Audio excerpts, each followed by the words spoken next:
E aí, bom dia, gente. Mais uma vez a gente se encontra aqui para nosso bate-papo. Sejam bem-vindos a este nossa conversa. Tá aí a turma que sempre nos encontramos, a Márcia Braga, o Sander, a Eliana também está aí. Sejam bem-vindos, bem-vindas. A ideia era que nosso bate-papo fosse feito em forma de diálogo, de conversa, né? Eu daria um tema e vocês fariam perguntas, né? Quem sabe nos próximos bate-papos eu tenha essa possibilidade, né? Assim como vocês mandam bom dia, vocês poderiam fazer perguntas em cima do tema definido para nossa conversa, né? Eliane Aldair também. É só ligar o nosso bate-papo, o telefone toca. Ele fica sem tocar o tempo todo, mas ligou para o bate-papo, o telefone da casa começa a tocar.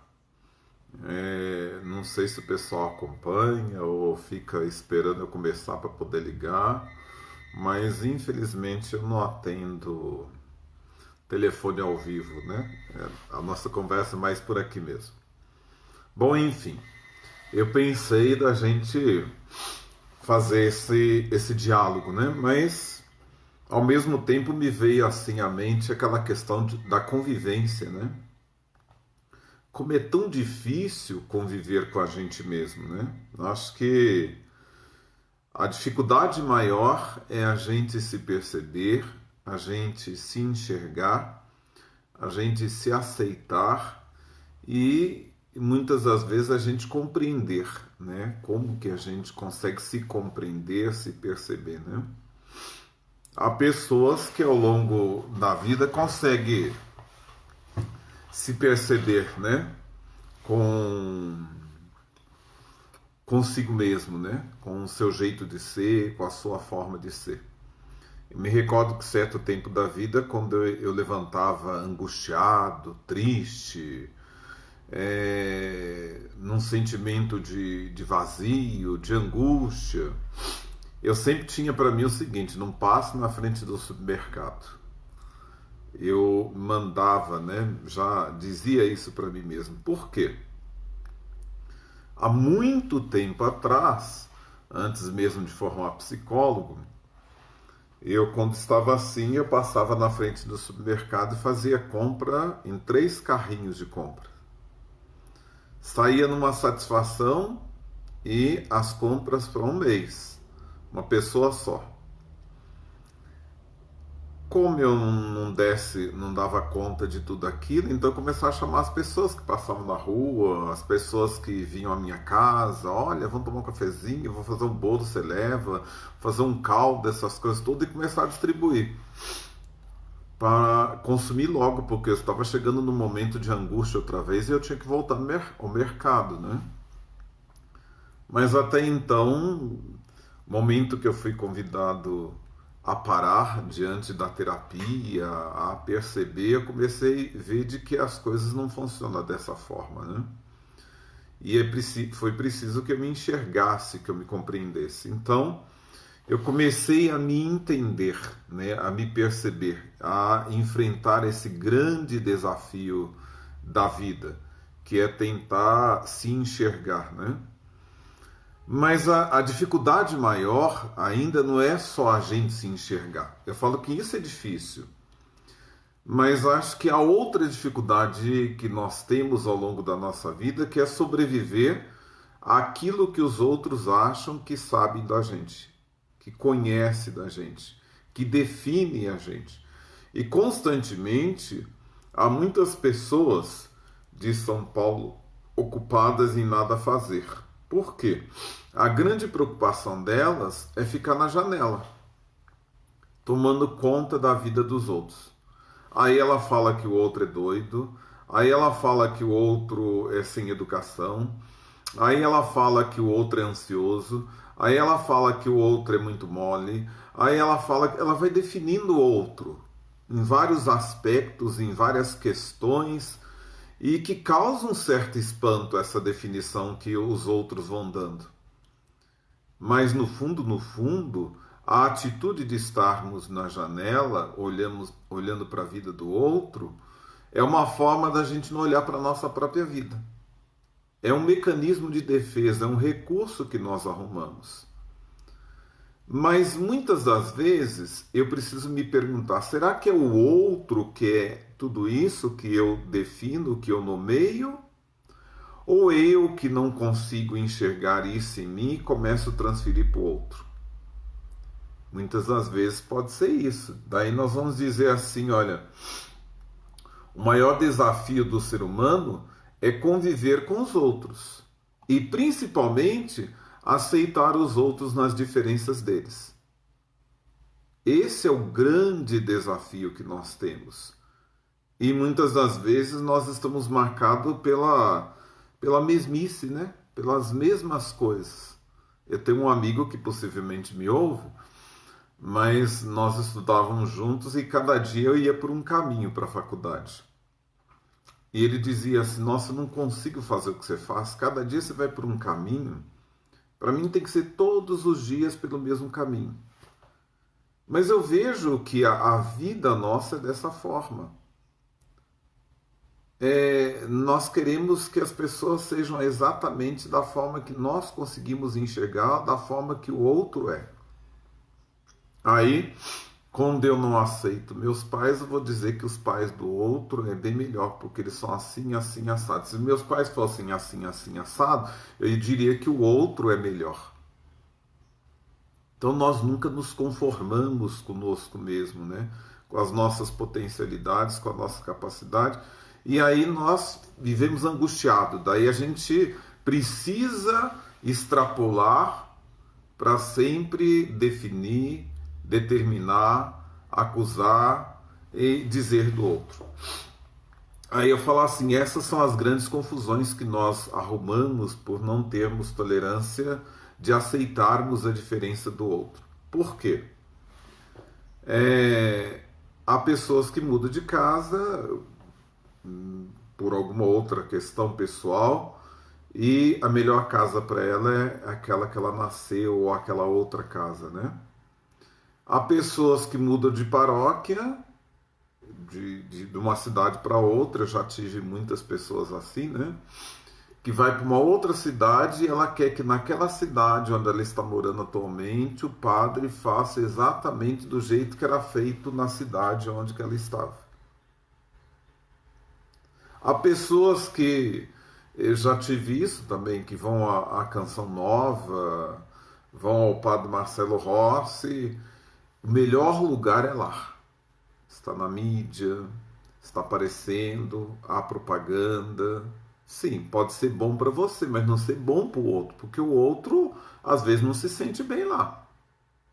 Mas não, eu volto e quero que faça exatamente da mesma forma que fez lá no Padre Marcelo, lá na Canção Nova. Não é desprestigiando a cada lugar, a cada pessoa, né? Não são as pessoas que eu estou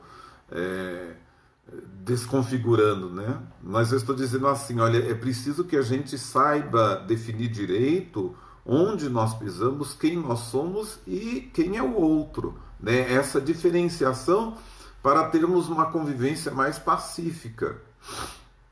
E aí vem a dificuldade da vida de comunidade, né?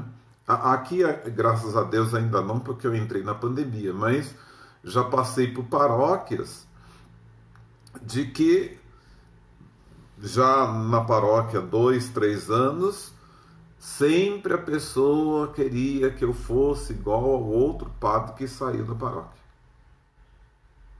Vez ou outra, alguns me chamavam pelo nome do padre. O Ouro Branco tinha muito isso, né? Não sei porque eu cheguei lá, talvez com a idade do padre Vicente, que havia falecido, mas de vez em quando as pessoas chegavam até a comunidade e diziam assim: ô padre Vicente. Eu falei: não, meu nome é padre Walter. Mas por que? Elas pararam no tempo. E há uma única forma de viver e uma única forma de pensar, uma única forma de agir, uma única forma de ser, uma única forma de celebrar, uma única forma de fazer pastoral, uma única forma, e tem que ser daquela forma. Aí nós diríamos assim, olha, será que nós que temos que arranjar uma forma que caiba o outro, ou temos que encaixar o outro dentro da nossa forma? E aí eu me refiro à forma mesmo, né? Forma de fazer bolo. Pegar o outro, tratar o outro como uma massa e enfiar dentro daquela forma que ele vai ter que caber, porque é a minha forma. Não, o outro não é massa. O outro é gente, é pessoa, com pais diferentes, costumes diferentes, valores diferentes. Mas o certo é de que, para conviver com o diferente, eu preciso enxergar tudo isso. Que senão eu vou criando vários transtornos e atritos ao longo da minha vida, ao longo da convivência. E nós vemos, eu já havia dito para vocês, estou aí arranjando um tempo e eu sempre faço com maior zelo e precisão os meus escritos com relação à experiência pastoral no divã, né? O que é isso? É observar uma coisa aqui, observar um ali, observar uma pastoral aqui, observar uma atitude na paróquia dessa forma, uma atitude de outro leigo aqui, outra atitude, e trazer toda essa experiência, essa observação para o divã. Analisar essa observação que eu faço com relação às pessoas. Quando eu consigo analisar, eu vou perceber assim, olha, tanto nós padres quanto os leigos estão precisando se enxergar para ver se eu estou fazendo da minha comunidade a sala da minha casa. Ou se eu estou fazendo da sala da minha casa uma verdadeira igreja, que é o que a gente ouve, né? Eu ouço muito isso no consultório, né? Lá em casa agora virou uma igreja. Sai de um canal, vai para o outro, sai do outro canal, vai para o outro. Quando não está no canal, tem um terço aqui, tem uma Nossa Senhora aqui, um quadro de cima do Cristo aqui, outro ali, outro, e constantemente não se faz outra coisa senão rezar. Não há diálogo, não há amor, não há perdão, não há acolhida, não há solidariedade, não há caridade. Aí a gente fala assim, mas então que vida é essa? Que vivência é essa? Né? Que questão é essa? Então, é preciso que a gente perceba a singularidade de cada um. Eu estou vendo a Elaine. É verdade, padre, a sua bênção. Fui na Canção Nova e não me senti bem lá. Respeito a todos que gostam daquele lugar, mas infelizmente não me senti. É isso mesmo, é verdade. Cada um vai se sentir bem onde se encontra. Isso é tranquilo. Quando a gente consegue perceber essa singularidade, como é tão bom para conviver. Como é tão bom conviver com o outro. Como é tão bom conviver na comunidade. Então, eu falo assim, a gente que faz da sua casa uma igreja e faz da igreja a sua sala. Eu me recordo de uma senhora de idade que ela fazia da igreja a sala dela, né? Então, assim, o paninho tinha que estar no mínimo detalhe porque na casa dela era desse jeito. Mas aqui não é a casa de senhora. Aí, quando o padre colocava alguma observação, ela só faltava ensinar o Pai Nosso para o padre. E foi assim por muitos anos, até o momento que ela ficou limitada em uma cama. Eu ia visitá-la, uma mulher tão dedicada, né, tão amorosa para com as coisas de igreja, né, mas ainda consciente no final da vida, em uma cama, mas cabeça boa. Vez ou outra você ouve ela dizendo assim, vai para os raios que eu parta, que o filho não sei do que, essa vida é um inferno, e que não sei o que. Eu falei assim, meu Deus, uma mulher que era tão assim, cheia de detalhes, tão... E agora blasfemando, né? Mas quando ela via, ou quando ela me via, né? Nossa, mas é tão bom rezar, né, para Deus, gosto muito de Deus, gosto do... Eu falei, gente, que falsidade. Então, eu falo assim de que A dificuldade de conviver é porque nós temos dificuldade de nos enxergar. E a dificuldade de nos enxergar é porque, quando nós nos enxergamos, é preciso que nós nos deparemos com muitas questões que nós não damos conta de lidar. Aí nós vamos ter pessoas que vão à igreja,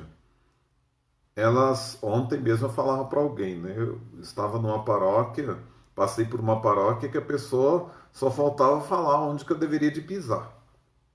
Questões litúrgicas. Passei em outra, só faltava falar assim como que eu deveria de me vestir, né? E que eu não podia viajar, que eu não podia sair, que eu não podia postar no Facebook isso, porque isso não era coisa de... Calma, gente. Eu já tenho dificuldade de conviver comigo mesmo, eu tenho que definir minha vida. Para que eu vou cuidar da vida do outro? Muito mais da vida de alguém que passa a vida inteira estudando, né? Eu tenho que deixar com que a pessoa se enxergue, se defina e viva a melhor forma que ela achar, que é melhor para ela, né? Pode não ser melhor para o outro, mas para ela é melhor. Então, é deixar com que as pessoas saibam quais são os espaços, né? E quando a gente sabe quais são os espaços, por exemplo, eu como padre não vou na casa de ninguém lá ensinar onde que vai colocar o filtro, o fogão, aonde que vai, que hora que vai rezar, que tem que rezar antes do almoço, que hora que tem que sair o almoço. Se eu fizer isso, vocês me expulsam da casa de vocês. Agora, ao contrário, há muita gente que vem à igreja e quer ensinar para a gente definir até onde que vai aquela estantezinha lá da igreja. E aí do padre, se não colocar naquele lugar lá, ele é linchado. E quando não linchado, aí se espalha, se difama, né, a imagem do padre até chegar no bispo para ver se vem um outro padre, e o outro padre tem que se encaixar dentro da forma que a gente oferece. Senão não serve. Então, olha o quanto é difícil de conviver com os outros, né? Eu fico imaginando dentro das questões matrimoniais. Eu brincava muito, né? Falei, o que é mais fácil hoje? Ser padre ou ser casado? É a pergunta que eu faço para vocês, né? O que é mais fácil hoje? Ser padre ou ser casado? Evidentemente eu vou defender o meu lado, né? Eu fui para o seminário com 11 anos. Então vou dizer assim, eu acho que ser padre é mais fácil, porque no momento que você não estiver se identificando onde você está, não estiver bem com você mesmo, para não criar transtorno para o outro e nem se machucar, você levanta, sacode a poeira, dá a volta por cima e tchau, vai embora, vai viver sua vida. Para ser casado, eu falo assim, bom, você não está se entendendo, você está lá convivendo todo dia, você vai ter que enxergar, ficar de frente a frente, resolver suas questões, as questões que não foram bem faladas, que não foram bem explicadas. Porque você não pode dizer assim, ó, tchau, dá a volta por cima e vai embora. Não! Você precisa conviver com o outro, porque você prometeu. Na vida de comunidade, não. Você vai conviver com o outro, mas você vai viver no momento em que você se sente bem. Quando você não se sente bem, aí você, lógico, quando eu falo tchau assim, não é o padre deixar de ser padre, não, né? O padre vai para uma outra comunidade que ele se identifica. Ou o leigo vai para uma outra comunidade onde ele se identifica. Ele não queira transformar a paróquia do jeito dele, porque uma paróquia não tem só ele. Existem muitos outros. Eu não vou querer transformar a paróquia do meu jeito. Sim, aí é bom que se deixe bem claro, né? O que eu vou querer, sim, é colocar a paróquia dentro das orientações diocesanas, pastorais, dentro dos documentos da igreja, dentro das orientações canônicas, dentro da lei. E isso é dever do sacerdote. Agora, dizer assim, de que eu quero uma paróquia toda azul porque eu gosto do Cruzeiro, não, eu gosto do Cruzeiro, não é a paróquia, eu não vou querer pintar a paróquia de azul porque eu sou cruzeirense. Aí não, Então, se eu penso dessa forma, então é melhor você sair, fazer uma igreja para você e pintar de azul e deixar o povo com aquela igreja daquela cor, porque todo mundo gosta daquela cor, só você que não. Então, é preciso que a gente perceba todas essas questões, né? A vida é um desafio diário e creio que o maior de todos eles é o desafio de conviver com as diferenças do outro. Existe uma frase bem conhecida que sempre utilizamos e com certeza todo mundo conhece muito bem. Vamos arrumar aqui. Nem todo mundo é igual. Isso a gente sempre usa, né? Mas é pena que faz parte do nosso discurso, mas não faz parte das nossas ações, né? Nem todo mundo é igual. Mas esse dizer nem todo mundo é igual é um discurso belo, mas não de ações concretas, né? Que bom que assim seja. Absolutamente ninguém é igual a ninguém, seja física, emocional ou espiritualmente. Isso é verdade. E eu não digo de que o outro lá é pior do que eu porque ele não é igual a mim. Não, muito pelo contrário. Eu reconheço a situação do outro e a minha situação. Ninguém precisa pensar e agir como ninguém, mas é preciso respeitar e aceitar a opinião e os pensamentos do outro. Isso é uma grande proposta que deve nos marcar. Respeitar o pensamento do outro. Na minha ordenação, eu me recordo de uma questão.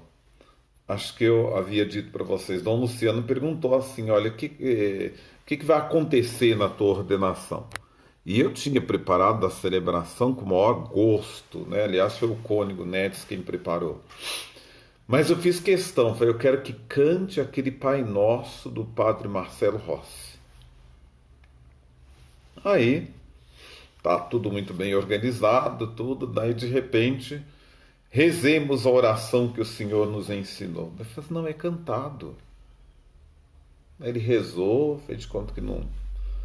Quando chegou no final, eu falei, nossa, Dom Senhor, só pulou o Pai Nosso, né, que ia ser cantado. Eu falei, não, eu te ouvi.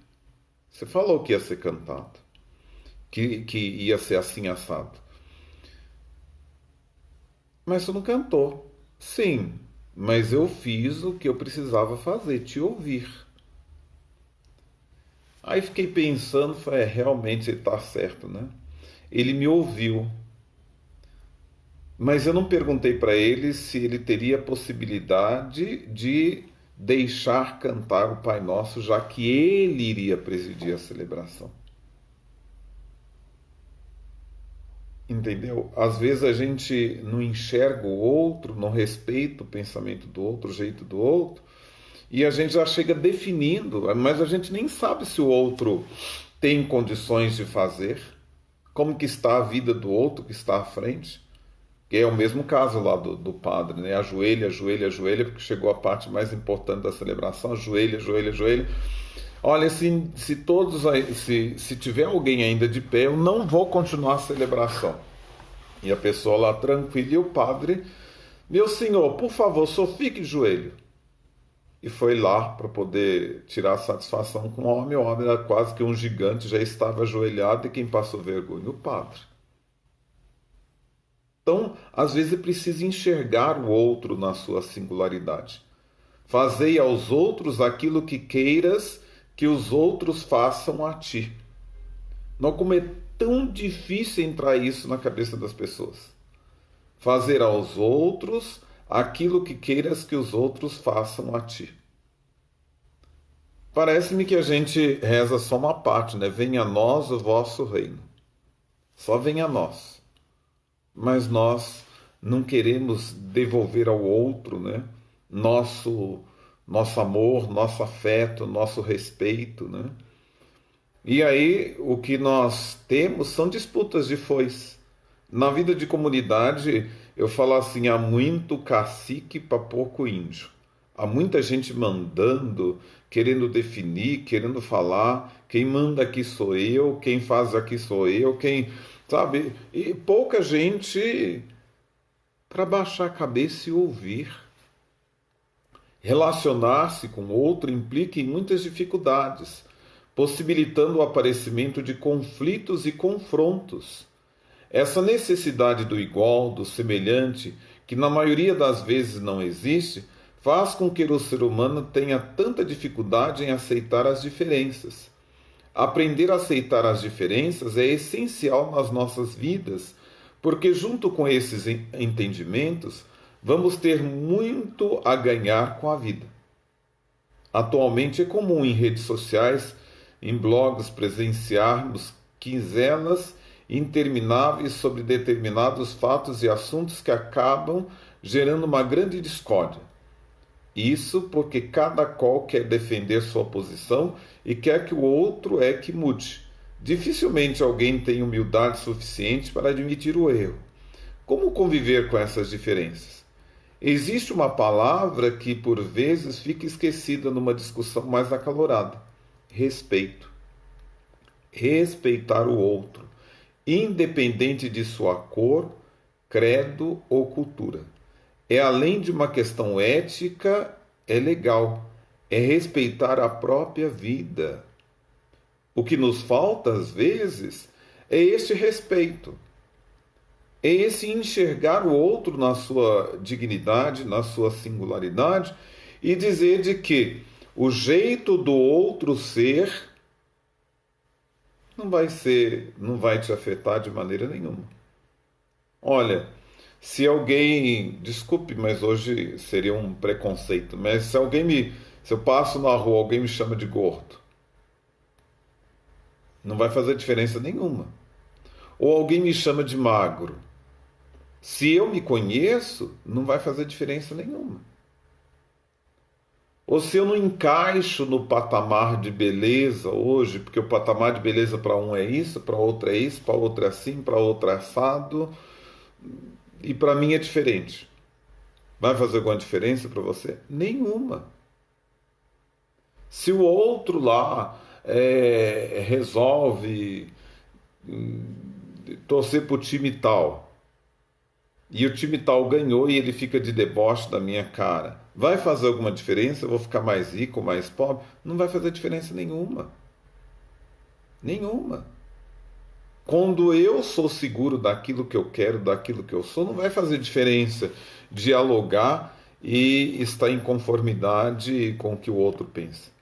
Vivemos numa sociedade que se diz aberta, mas que não aceita diferenças individuais, que cria padrões e normas daquilo que cada um deve ser, fazer, pensar e agir. Pouco tempo eu me recordo de um padre que não é desse estado, é de outro estado, conversando com pessoas conhecidas minhas, de que não ficava bem eu ficar postando coisas de culinária no Facebook. Eu levei até um susto quando a pessoa, fulano falou que não fica bem. Tudo bem, que bom que ele acha isso, né? Mas porque ele acha, eu não vou parar de fazer aquilo que eu gosto de fazer. Agora, se ele faz determinadas outras coisas que eu não gosto de fazer, que seja feliz naquilo que ele faz. Mas porque o outro acha, ele tem que achar com relação à própria vida. Cria até normas daquilo que deve ser o nosso percurso de vida. Se seguirmos esse padrão, seremos supostamente pessoas normais, contudo, muitas vezes infelizes. Então, se a gente se encaixa dentro de um padrão que entregam para a gente, aí nós somos perfeitos. Nós somos bons, nós somos aceitos, nós somos... Aí eu entendo aquilo que eu já havia dito. Depois a gente fala que louco é aquele que vive do jeito que ele quer viver, que está lá internado num hospital psiquiátrico. Loucos somos nós, e encaixarmos nos padrões dos outros, sendo infelizes. Nós que somos loucos. Porque se nós vivermos a nossa vida buscando a felicidade, possivelmente nós não vamos encaixar em padrões. É claro, Vamos viver alguns padrões de conduta, de convivência, padrões sociais, e que existe da gente uma certa postura para melhor convivermos com os outros. Mas aquilo que é essencial e que é nosso, vamos continuar sendo o que somos. A sociedade exige demasiado do ser humano, pede-nos uma perfeição que não nos é intrínseca. E o que acontece é que, perante perdas, frustrações e sonhos destruídos, o ser humano fraqueja e adoece, desistindo de si e do que o rodeia. Aos poucos, as pessoas foram reduzindo a forma de respeito para com o próximo. Hoje, entretanto, respeito virou arte, coisa rara, objeto não identificado. O respeito às pessoas, que até bem pouco tempo era a base da educação familiar, parece que foi colocado em segundo plano. O bem-estar social agora é que dá a tônica. Não se respeita o idoso, não se respeita o negro, não se respeita o homossexual, não se respeita o nordestino, não se respeita o deficiente, não se respeita o professor, não se respeita as opiniões, não se respeita as ações, e os pais são os mais desrespeitados porque não ensinou o filho a respeitar. Não se respeita a singularidade. A vida em sua plenitude não teria sabor nenhum se fôssemos todos iguais. Deveríamos ter direitos iguais, sim, e não temos. Pois esse mundo está repleto de injustiças contra a humanidade, independente da identidade que assumimos. Saber conviver com as diferenças, no entanto, é exigência de um mundo cada vez mais complexo.